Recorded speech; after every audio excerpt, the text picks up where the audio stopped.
to install common app. So just tap get and then you'll be able to install it. So this is the app. Yeah, like you can just a mobile experience. It integrates seamlessly with desktop.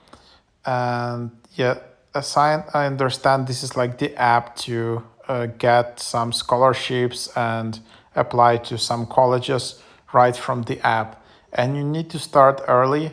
You can add some invite recommendations.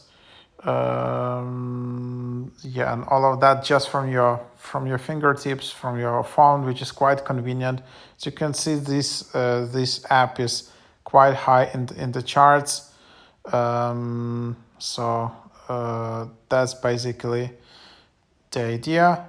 And then yeah, we can just open it up, and then this is how it works. First year students,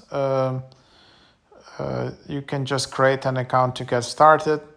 Then there are you can create an account. You can just welcome to the common app. Please tell how you will use the system so you can prepare your account. Then first year student applicant who plans to begin college for the first time. Transfer student applicant who completed some college plans to apply to new one. Education professional, so first year student, and then you just create your information and add your account information like email, password, personal date of birth, contact details, privacy policy, and then just tap to create an account. So there you have it.